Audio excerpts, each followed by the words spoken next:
Բարի գալուստ ավետարանի ճշմարտությունը հաղորդում Էնդրու Ոմոքի հետ։ Այս ծառայության նպատակն է պատմել Աստծո անպայմանական սիրո եւ շնորհքի մասին։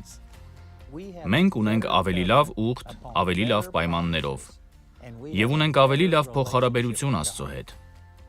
Մենք այնպիսի անհույս վիճակում էինք, որ Էնդրուն կարծես կյանք բերեր մեզ, կարծես թե հեռուստացույցից կյանք էր հորդում եւ մեր կյանքում ամեն բան շտկվեց։ Իսկ այժմ ահա եւ Էնդրուն։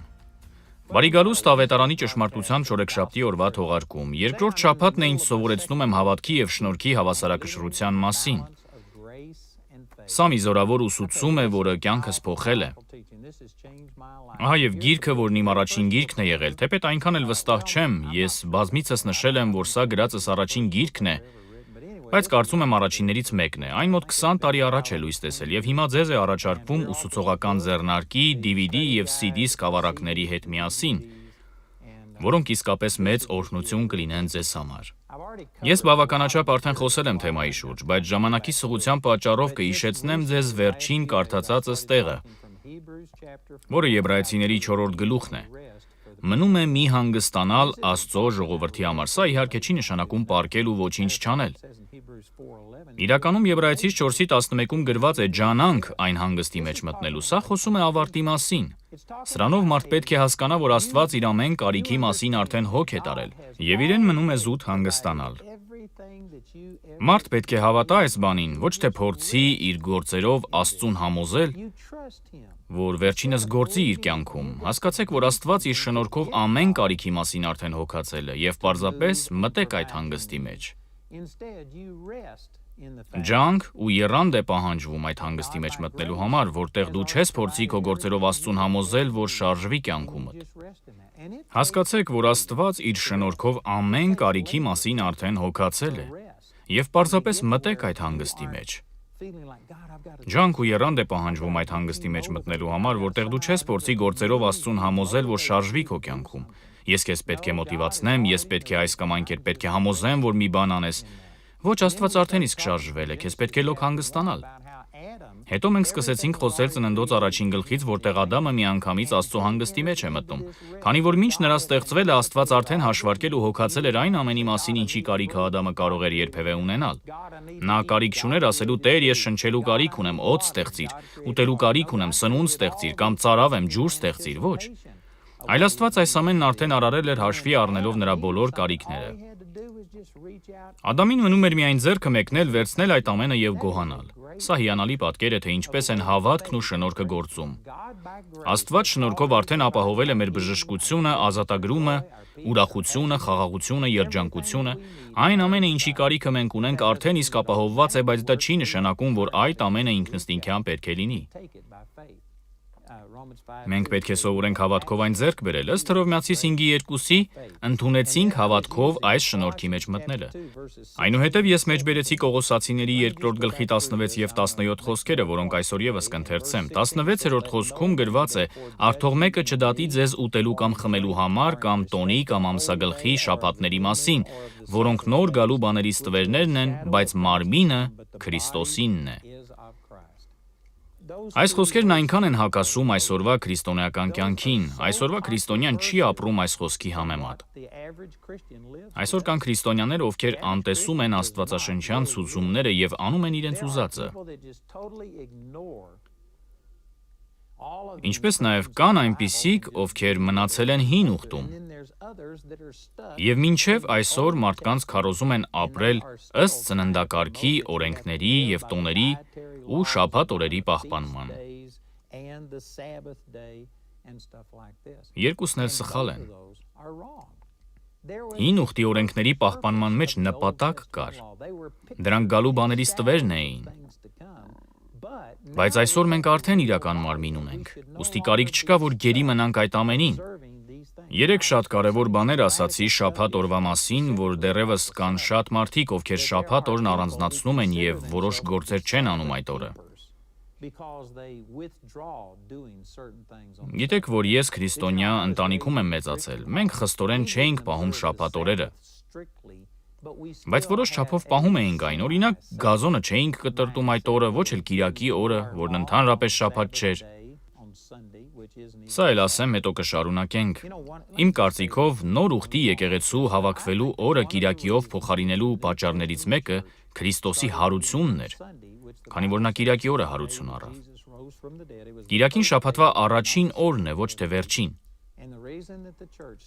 Իսկ եկեղեցին սկսեց Կիրակի օրերին հավաքվել, քանի որ գիտակցեց, որ փրկվել է շաբաթ օրվանից, հին ուխտի շաբաթը պահելուց։ Ուստի հատուկ նպատակադրված սկսեցին հավաքվել Կիրակի օրը, որը կոչում էին Տիրոջ օր։ Հավատացյալները շաբաթվա առաջին օրն էին հավաքվում, որպեսզի հրեական շաբաթից լրիվ առանձնանային։ Ինձ համար դա ակնհայտ է մինչդեռ այսօր։ Հարանվանություններ կան, որոնք իրենցով հպարտանում են շաբաթը պահելով եւ ասում են, ոչ, մարդ պետք է պահի շաբաթը։ Ուստի ուրբաթ մայրամուտից մինչև շաբաթ երեկո պահում են հրեական շաբաթը, հավատալով, որ իրենք շաբաթը պղծողներ չեն։ Իրականում հենց նրանք են շաբաթ պղծողները, քանի որ քարոզում են, որ քանի դեռ մարդը շաբաթը չի պահել եւ որոշ բաներ չի արել Աստծո համար, նրանից օրհնություն չի ստանա։ Մինչդեռ ճշմարտությունն այն է, որ Աստված արդեն շնորհքով օրհնել է մարդկանց, եւ դա շաբաթի պահպանման հետ կապ չունի։ Եբրայեցիների 4-րդ գլխից ես սովորեցրել էի, որ մենք հիմա այդ շաբաթվա հանգստի մեջ ենք։ Ես հիմա չեմ վերընթերցի այդ խոսքը, բայց պարզ բացատրել էի, որ գոյություն ունի հանգիստ փոխհարաբերություն Աստծո հետ, որի խորհրդապատկերն էր հրեական շաբաթ օրը։ Հենց դա էլ գրված է Կողոսացիների 2:17-ում, որոնք նոր գալու բաների ստվերներն են, բայց մարմինը Քրիստոսինն է։ Հիմա, երբ մենք Քրիստոսին ունենք, մենք շուքին երկրպագելու կարիք չունենք։ Ժամանակին ինձ այնպես էին կրթել, որ Կիրակի օրերին ես գազոնը չէի կտրում։ Հիշում եմ, երբ առաջին անգամ ծառայության մեջ մտա, երրորդյա հավաքույթներ ունեցա։ Ես դեռ քոլեջում էի սովորում։ Այդ երրորդյա հավաքույթները ես մկրտական եկեղեցում անցկացրեցի եւ Կիրակի օրը այդ եկեղեցու երիտասարդական խումբը ցանկանում էր ինձ ռեստորան տանել։ Իսկ ես չգնացի, ասելով, որ չէի կարող շաբաթ օրը գնալ հաց ուտելու եւ վճարեի որոշ մարդկանց, որպեսզի շաբաթ օրը աշխատեին։ Գիտեք, որ իրականում ես սխալ էի, քանի որ շաբաթը Կիրակի չէ, այլ ուրբաթ երեկոյից մինչև շաբաթ երեկո, բայց ես կարծում էի, որ այս կամ այն կերպ պահում եմ շաբաթ օրվա խորհուրդը։ Ձեզանից շատերը տեսած կլինեն հրե մարտակարգեր ֆիլմը, որտեղ Էրիկ Լիդլը չէր վազում Օլիմպիկի փորձությունների ժամանակ, քանի որ Կիրակի էր։ Եվ գիտեք, Աստված պատվեց նրա հավատքը։ Նրա սիրտը ճիշտ էր, Աստծուն նրա նվիրումը ճշմարիտ էր։ Կան մեծապատիվ բաներ, որոնցից դուք կարող եք ցուցումներ առնել եւ ոգեշնչվել։ Բայց ճիշտն ասած, շաբաթը Կիրակի չէ։ Շաբաթը սկսվում է ուրբաթ երեկոյից եւ ավարտվում է շաբաթ երեկոյան։ Ուստի այստեղ թյուրիմացություն կա։ Պարտադիր չէ առանձնացնել այդ շաբաթ օրը։ Ես Կիրակի օրերին վարձ չէի վճարում եւ Dallas Fort Worth Turnpike էի վարում, որպեսզի գնայի եկեղեցի։ Փոխարենը վարում էի երկար ճանապարհով, որպեսզի շաբաթ օրը ոչ ոքի չվճարեի։ Մի անգամ ես մտածեցի, որ շատ խիստ շաբաթ պահող եմ։ Ես անգամ խանութ չէի գնում Կիրակի օրերին, անգամ շաբաթվա այլ օրերին չէի գնում այն խանութները, որոնք Կիրակի օրերին աշխատում էին, քանի որ նրանց ես շաբաթ պղծող էի համարում։ Ես այդպես էի մտածում եւ հիմա շատերն են այդպես դեռ մտածում, որը ճիշտ չէ։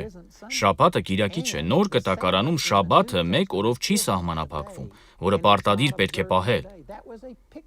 Դա նոր ուխտի ինչ-որ իրողության խորհրդապատկերն էր։ Ինչի խորհրդապատկերն էր։ Թույլ տվեք խոսքից կարդալ, թե ինչի խորհրդապատկերն էր շաբաթը։ Ղևտացիների 25-րդ գլուխ։ Ես ամբողջը չեմ ընթերցի, այլ ձեզ համար տեղեր կառանձնացնեմ։ Գրված է, բայց 7-րդ տարին երկրի համար հանգստության շաբաթ, այսինքն Եհովայի համար շաբաթ լինի, քո արտը պիտի չվարես եւ քո այգին չհոտես։ Քո հունձքի ինքնեկը պիտի չհնձես եւ քո չհոտած այգու խաղողները չժողովես, հանգստության տարի լինի այն երկրի համար, որից հետո շարունակում է խոսել շաբաթ օրվա հանգստի մասին։ Հին կտակարանում երկու բան կար։ Գոյություն ուներ շաբաթ օր, որը շաբաթը մեկ անգամ էր լինում ուրբաթ մայրամուտից սկսած մինչև շաբաթ երեկո, որի ընթացքում հրեաները չէին կարող աշխատել, չէին կարող գնել ու վաճառել, այլ պետք է այդ օրն ամբողջությամբ նվիրեին Տիրոջը երկրպագելուն եւ Տիրոջ հանգստի մեջ մտնեին։ Գիտեք, դա ինչի խորհրդանիշն է։ Մեր օրերում, հատկապես Միացյալ Նահանգներում, Իհարկե մեզ աշխարհով մեկ են դիտում եւ մշակույթները ամեն տեղ տարբեր են, բայց Ամերիկայի Միացյալ Նահանգներում, հատկապես հարավում, որտեղ ես մեծացել եմ, մենք օրենքներ ունեինք, որի համաձայն որոշ վայրեր կիրակի օրերին փակ էին։ Մենք մեծացել ենք շաբաթվա մեջ մեկ օր հանգիստ ունենալու գաղափարով։ Բայց այն պահին, երբ Իսրայելում շաբաթ օրվա գաղափարը մուտք գործեց, նման բան չկար եւ երբեք նրանց մշակույթում չէր եղել։ Մարդիկ պայքարում էին, երկիրն անիծված էր, ուստի մարդիկ ստիպված էին օրնիբուն աշխատել շաբաթը 7 օր շարունակ, որպեսզի կարողանային ցորեն ցանել, մաքրել բերքը մոլախոտերից, քարերից, որպեսզի կարողանային ապահովել ցորենով։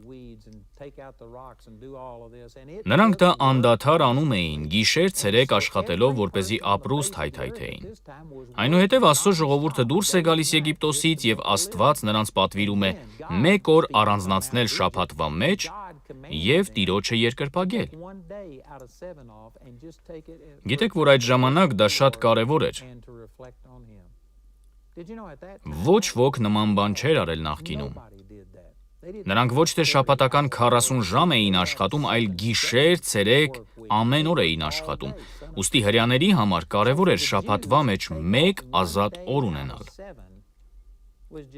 Հրեաները կարող էին հաշվարկել եւ ասել. եթե մենք շաբաթը 6 օր աշխատենք, իսկ այն մարդիկ, ովքեր հրեա չեն, աշխատեն շաբաթը 7 օր, ապա նրանք ավելի բարգավաճ կլինեն, ավելի շատ կօրհնվեն, նրանց բերքն ավելի լավը կլինի, քանի որ նրանք ավելի շատ ջանք դրած կլինեն։ Իրականում, եթե նրանք Աստծո գործոնը հաշվի չառնեին, իսկ Ծննդոց 2-րդ գլխում գրված է, որ Աստված օրհնեց 7-րդ օրը,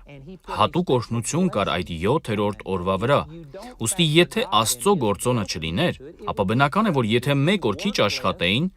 ապա ավելի քիչ կվաստակեին, քան 7 օր աշխատողները։ Բայց Աստված ցանկանում էր հասկացնել իր ժողովրդին, որ իրենց աղբյուրը հենց ինքն է։ Անգամ եթե դուք սերմ եք ցանում, հող եք փորում ու կակղացնում, ջրում եք բերքը եւ քրտնաջան աշխատում եք, ձեր աղբյուրը ես եմ ձեզ մատակարարողը։ Եթե նույնիսկ ձեզանից որոշ բաներ է պահանջվում անել, որը հավատքն է, միևնույնն է, դուք կարիք ունեք այդ հավատքը իմ շնորհքի մեջ դնելու։ Դուք պետք է վստահեք ինձ եւ նայեք ինձ որպես ձեր մատակարար։ Ուստի ինչպես նա կարողացավ այնպես անել, որ ժողովուրդը տեսնի դա եւ իրեն վստահի։ Քանի որ նրանք քրտնաջան էին աշխատում, այդ ինչպես եք Աստծուն որպես ձեր մատակարարի դիտում, եթե քրտնաջան աշխատում եք։ Իրականում դա շատ պարզ էր։ Մեկ օր առանձնացրեք ինձ համար, եւ ես ձեզ ավելի կօրհնեմ, քան եթե այդ օրը աշխատեիք։ Ուստի իսրայելացիները հետևեցին այդ պատվիրանին եւ իսկապես սկսեցին բարգավաճել, եւ նրանց արտերն ավելի առատ բերք էին տալիս։ Նրանք առատություն ունեին, նրանց եկամուտն ավելին էր, քան այն ժողովուրդներինը, ովքեր ամեն օր էին աշխատում, եւ այնպես չէր, որ քիչ աշխատելը կարող էր առատ արդյունքով ապահովել։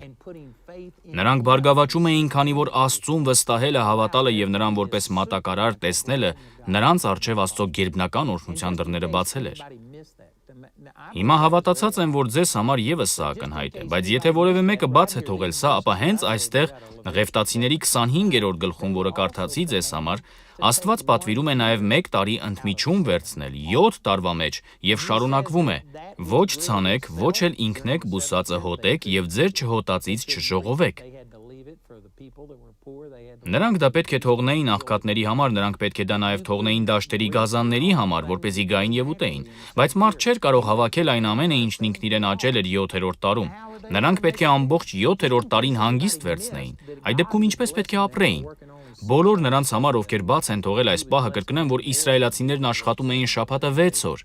Ի տարբերություն մյուս ազգերի, բայց Աստված նրանց ավելին էր օրհնում, քան շաբաթը 7 օր աշխատողներին։ Եվ այդ նույն իսրայելացիներին պատվիրում է, որ 7-րդ տարին ամբողջությամբ հանգստի համար վերցնեն։ Բայց ինչպես պետք է ապրեին այդ դեպքում, եկեք կրկին նայենք Ղևտացիների գրքի 25-րդ գլուխը։ Եվ եթե ասեք, թե 7-րդ տարին ինչ կուտենք, ահա պիտի չվարենք եւ մեր արդյունքները պիտի չժողովենք, սակայն ես կհրամայեմ իմ օրհնությանը ձեզ համար 6-րդ տարին եւ 3 տարվա արդյունք կտա, եւ 8-րդ տարին վար կանեք եւ հին արդյունքից կուտեք մինչեւ 9-րդ տարին, մինչեւ նրա արդյունքի հասնելը հնից կուտեք։ Ահա Աստծո պատասխանը բոլոր նրանց, ովքեր հարցնում էին, թե ինչպես պետք է ապրեին այդ 7-րդ տարին, եթե ոչինչ չանեին։ Նա հստակ ասում է, որ 6-րդ տարին այնպես կօրհնի, որ նորմայից 3 անգամ ավել բերք կհավաքեն, որը իրենց կբավականացնի եւ 6-րդ տարին, եւ 7-րդ, եւ 8-րդ, քանի դեռ իրենք բերք ցանելու գործընթացի մեջ են եւ հունգ ունենալ չեն կարող մինչեւ 9-րդ տարին։ Եթե բաց եք թողել այս պահը, տեսեք, խնդրեմ, թե ինչպիսին է Աստծո գերբնական օրհնությունը։ Դա ցույց էր տալիս, որ անգամ եթե ժողովուրդն ինչ-որ գործ էր անում, արդյունքն ապահովողն իրենց այդ ջանքերը չէին, քանի որ 6-րդ տարին նրանք 3 անգամ ավելին էին հնձելու նորմայից, որպեսզի կարողանային ապրել 7-րդ եւ 8-րդ տարին եւս, քանի դեռ սպասելիս կլինեին իրենց նոր հունձքին։ Դա մի գերբնական գործարք էր, որտեղ որքան էլ դուք աշխատեիք, ձեր ջանքերը ձեզ չէին օրհնելու, այլ Աստված, ում դուք պիտի վստահեիք։ Ես նախկինում ասել եմ, հիմա եւս կասեմ, որ դա է պատճառը, որ տալն ավելի կարևոր է, քան որ Աստված պետք է լինի մեր մատակարարը։ Ես հավատացած եմ, որ Աստված ատում է այն տեսակ փոխհարաբերությունը, երբ մարդ նրան մի կիրակի օր ընդամենը 1 ժամ է տրամադրում, կամ էլ 15-20 րոպե միայն առավոտյան։ Դա վատ չէ, բայց եթե դա է միակ ժամանակը, որ դու Աստծուն ես տրամադրում, իսկ մնացած ժամանակդ անց ես կացնում ստելով, բամբասելով, դառնությամբ ու զայրույթով, ուրեմն դա վատ է։ Աստված ատում է, երբ կյանքդ այդպես մասնատած ես ապրում, ունենալով առանձին հոգևոր կյանք եւ աշխարհիկ կյանք միաժամանակ։ Աստված ատում է դա։ Աստված մեզ ամբողջությամբ է կամենում շաբաթը 7 օր, օրը 24 ժամ։ Աստված ամեն բան է ցանկանում ինձ ու քեզ վերաբերող։ Ես վստահ եմ, որ եթե մենք ամենաշատը աշխատանքի վրա ենք ժամանակ հատկացնում, ապա Աստված կամենում է, որ մենք իրեն վստահենք եւ տեսնենք որպես մեր աղբյուր։ Գուցե ոմանք ասեն, դե Աստված չէ մեր աղբյուրը, ես աշխատում եմ գումարի դիմաց։ Ես քրտնաջան աշխատել եմ 50-60 ժամ, իմ քրտինքով եմ աշխատել այս ամենը։ Եթե չաշխատեմ, ոչինչ չեմ կարող անել։ Մի անգամ մի ֆիլմ եմ դիտել, եթե ճիշտ եմ հիշում, կոչվում էր Սենեանդա։ Կարծեմ այդպես էր, եւ Գարի Կուպերն էր գլխավոր դերում, ով այնքան էլ հավատացյալ մարդ չէր։ Բայց նրա կինը ցանկանում էր, որ ամուսինն աղոթի ուտելուց առաջ։ Բայց նա դա չէր կամենում։ Եվ մի անգամ զզվանքով աղոթեց եւ վերջում նման մի բան ասաց. Աստված, ես տնկեցի այս սերմը, հողը կակղացրեցի, ոռոգեցի, մոլախոտերից մաքրեցի, այս ամենն արեցի։ Այս ուտելիքն իմ ջանքերի արդյունքն է, իսկ հետո ասաց շնորհակալություն։ Կարծեմ նման մի աղոթք էր։ Իրականում նրա սրտում այդ աղոթքը չկար, եւ այսօր շատերը կան, ովքեր նրա պես չեն կարծում, որ Աստված է իրենց աղբյուրը։ Ես եմ աշխատել այս ողջ գումարի համար, մինչդեռ իրականում Աստված է այն ամենի աղբյուրը, ինչ մենք ստանում ենք։ Գիտեք, որ ձեր տաղանդներն ու պարգևներն են ձեզ օգնում աշխատել ու վաստակել ձեր ապրուստը, լինես նկարիչ, թե հաշվապահ եւ այլն։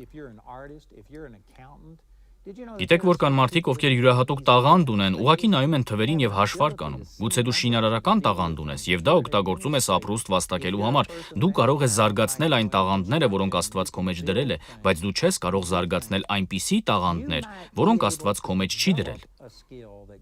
Գիտեք, ես երաժշտական լսողություն ունեմ, ես երգում եմ, ականջակալներս միացնում եմ եւ երգում, լոգանք ընդունելուց եմ երգում, բայց ես չեմ կարող ասել, որ տաղանդավոր երգիչ եմ։ Գուցե եթե պարապեմ, կարող եմ ավելի լավ երգել, բայց դա իմ պարգևը չէ։ Գիտեք, Աստված ինձ կանչել է ծառայության ուսուցչի կոչմամբ։ Դա գերբնական բան է։ Եվ ես դրա վրա համեմատաբար քիչ ջանք եմ գործադրում, քանի որ դա պարգև է Աստծուց։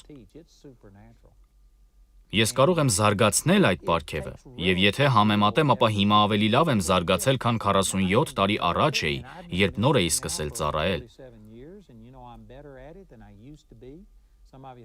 Ամեն, ես չեմ կարող անել այն բաները, ինչի համար Աստված ինձ չի օծել ու պարգևատրել, անկախ այն բանից գիտակցում ես, թե ոչ, Աստված քեզ տաղանդներ է տվել։ Եթե Աստված ընդամենը ուղեղիդ որոշ հատվածներ ակտիվացներ, ապա վստահ եմ, որ դու ապշահար կլինեիր։ Դու կնստեիր այդտեղ, մտավոր ծանր վիճակի մեջ կլինեիր, քո մտածելու կարողությունը դու չես քեզ տվել, ինքդ քեզ առողջություն տվողը դու չես։ Այդ կարողություններն ու տաղանդները դու ինքդ քեզ չես տվել։ Անկախ այն բանից գիտակցում ես, թե ոչ, Աստված է քո աղբյուրը, եւ նա կամենում է, որ դու նրան ընդունես որպես կյանքիդ աղբյուր։ Եվ այսպես, ինչպես է նա քեզ օգնում վստահել իրեն եւ որպես մատակարար տեսնել, երբ խոսքը ֆինանսներին է վերաբերում։ Շատ պարզ։ Նա ասում է. «Քո վաստակածի մի մասն ինձ տուր»։ Եվ եթե քեզ մատակարարող Աստվածը չլիներ, ապա ով էր լինելու քո աղբյուրը եւ քեզ օրհնելու գերբնական ձևով եւ բազմապատկելու։ Երբ դու տալիս ես Ղուկաս 6:38-ում գրված է. «Տվեք եւ կտրվի ձեզ, լավ չափով, թափ տրված, շարժված, լիք-լիքը կտան ձեր գոգը, որովհետեւ այն չափով, որ չափեք նրանով կչափվի ձեզ»։ Եթե չլիներ այն Աստված, ով այս խոստումը տվել է, ապա վաստակածիդ մի մասը վերցնելն ու տալը խելամիտ չէր լինի։ Այդպիսով դու քո նպատակից կհեռանայիր, ոչ թե կմոտենայիր։ Քո տալու պատճառն այն չէ, որ Աստված գումարի կարիք ունի, Աստված սնանկ է կամ եթե չտաս, ապա այսինչ բաներն Աստված կանի։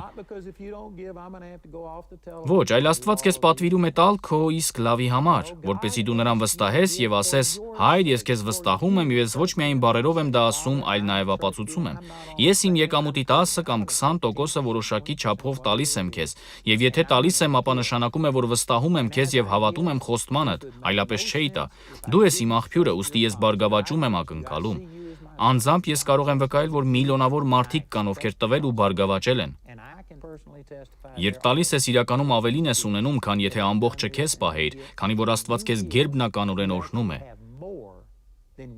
Եվ դա հենց այն էր, ինչ այս 7-րդ տարում տեղի էր ունենում։ Մարդիկ չէին ցանում, իրենց արտում չէին աշխատում, չէին հավաքում այն ամենը, ինչ ինքն իրեն աճում էր, բայց ինչպես էր դա աշխատում։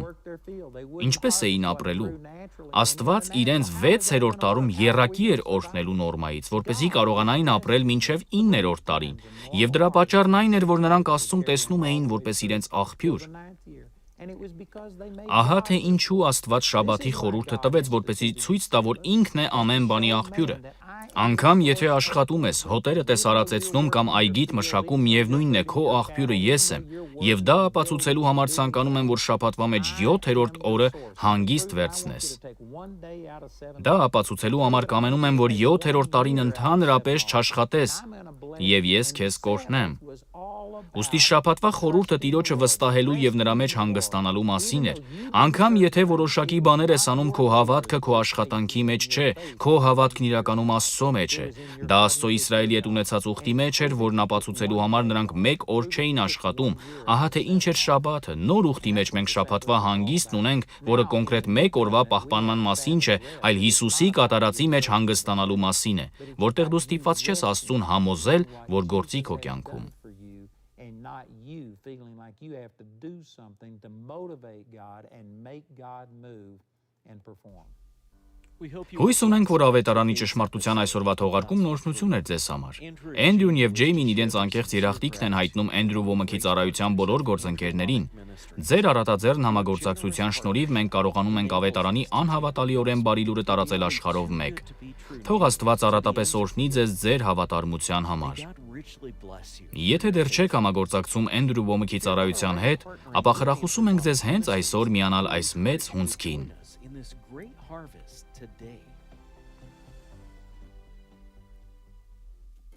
Ողջույն, ես Էնդրյու Ոմըքն եմ եւ կամենում եմ շնորհակալություն հայտնել սոցցանցերում մեզ հետ համագործակցելու համար։ Զորավոր բաների ականատեսն ենք լինում։ Պարզապես ցանկանում եմ կիսվել ձեզ հետ մի քանի վկայությամբ, որոնք վերջերս ենք ստացել մեր փոստերի միջոցով։ Դրանցից մեկն ասում է. «Նախ շնորհակալ եմ Աստծուն, որ ինձ թույլ տվեց ընթերցել այս հոդվածը։ Ալելույա։ Ես մուսուլման էի, բայց Տեր Հիսուս Քրիստոսի շնորհքով ես վերստին ծնված քրիստոնյա եմ եւ դարձել եմ նրա զավակը։ Փառք Տիրոջը։ Սա հրաշալի է։ Մեկ այլ վկայություն։ Ես այս գիշեր բժշկվել եմ Էնդրյուի բժշկությունն այստեղ է թողարկումը դիտելիս։ Ես մեջքի խրոնիկ ցավ ունեի, որի համար շատ բժիշկների էի դիմել եւ ավելի քան 15 տարի մոտորին էի ընդունում, բայց առաջին անգամ է, որ կատարյալ ազատ եմ զգում ցավից ու բժշկված եմ։ Շնորհակալ եմ Հիսուս եւ քեզ էլ եմ շնորհակալ Էնդրյու բժշկության խոսքի համար։ Սոցկայքերի ծառայությունը եւս զորավոր գործում է, ուստի խրախուսում եմ ձեզ դրա մասնիկը դառնալ։ Այս վկայությունների թիվը կարող է մեծանալ, եթե հնարավորինս շատ մարդիկ մասնակցեն այս ծառայությանը։ Շնորհակալ եմ մեզ միանալու համար, Աստված օրհնի ձեզ, կիսվեք այս ծառայությամբ մարդկանց հետ։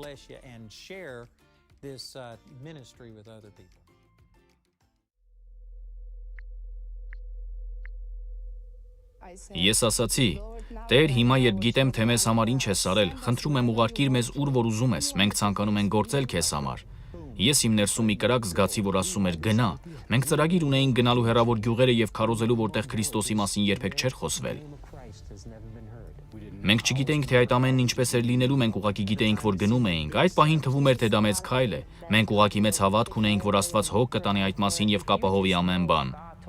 Եթե գիտեք, թե Աստված ինչ է ուզում, որ անեք, ապա դա մարտահրավեր չէ, այլ արկած, որը դժվար չէ, ոչ էլ վախենալու է։ Մենք գիտեինք, որ Աստված մեզ կանչել է եւ դա էր կարեւորը մեզ համար։ Դա մի հրաշագործ մատակարարում էր։ Ռուսաստանում մեր դժվար պահերին համաշխարհային օգնությունն օգնում էր մեզ նոր մակարդակի հասնել։ Երբեմն մարդիկ մտածում են, թե իրենց $5 ինչ պետք է անի ազգերի համար, մինչդեռ դրանով ազգեր են փոխվում։ Իրականում դա մեզ օգնեց հասնել աշխարհով մեկ։ Մենք բազում բժշկությունների եւ ազատագրումների վկայություններ ունենք շնորհիվ այն նյութերի, որոնք տրամադրվում են մեզ համաշխարհային օգնության կողմից։ Նրանք աջակցում են մեզ մեր աշխատանքի մեջ եւ մեր համաշխարհային ծրագրերի իրականացման հարցում։ Այն օգնել է աշխարհը մեծապես փոխելու եւ ավետարանի լուրն ազգերին հասցնելու։ Գիտեք, որքան գործ ենք կատարում եւ օրհնվում ենք, պարգևը նույնն է։ Եվ դա է հենց զարմանալին, ճիշտ է, ուստի իրականում սա թիմային ջանքերի արդյունք է։ Շնորհակալ ենք բոլոր նրանց, ովքեր տալիս են եւ դառնում են մեր համագործակիցը։ Ես համաշխարհային օգնությունն եմ։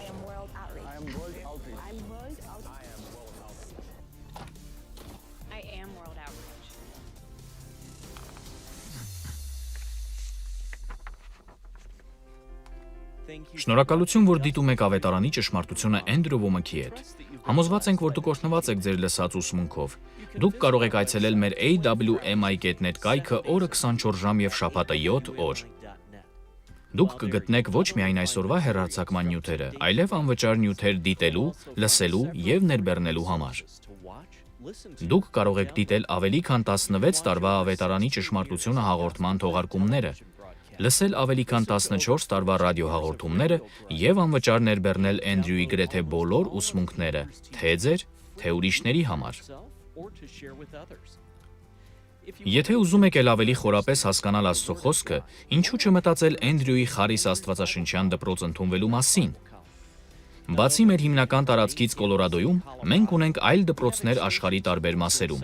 Եթե դուք չեք կարող հաճախել այն ձեր բնակավայրում, մենք նաև ունենք առցանց Խարիս աստվածաշնչյան դպրոց, որի միջոցով դուք կարող եք սովորել ամենուր ձեր նախընտրած ժամերին։ Ավելի շատ ինֆորմացիա ստանալու համար այցելեք 3w.awmi.net կայքը։ Ուզում եմ շնորհակալություն հայտնել ավետարանի ճշմարտությունը դիտելու համար, ուզում եմ տեղեկացնել, որ մենք ունենք բազմաթիվ նյութեր, որոնք կարող են օրհնել ձեզ եւ ծառայել ձեզ։ Դուք կարող եք գտնել դրանք մեր awmi.net կայքում եւ որ երկրում էլ լինեք, մենք ունենք գրասենյակներ ողջ աշխարհով մեկ։ Մենք ունենք 14 օտարերկրյա գրասենյակ, բայց դուք կարող եք ստանալ նյութեր օրը 24 ժամ եւ շաբաթը 7 օր մեր կայքից։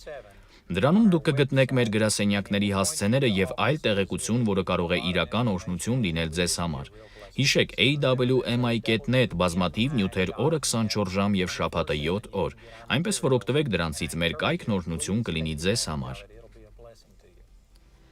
Էնդրյու Ոմաքի ծառայությունն ունի գրասենյակներ ողջ աշխարհում, որտեղ էլ դիտեք ավետարանի ճշմարտությունը հաղորդումը, դուք կարող եք կապ հաստատել մեր ծառայության հետ։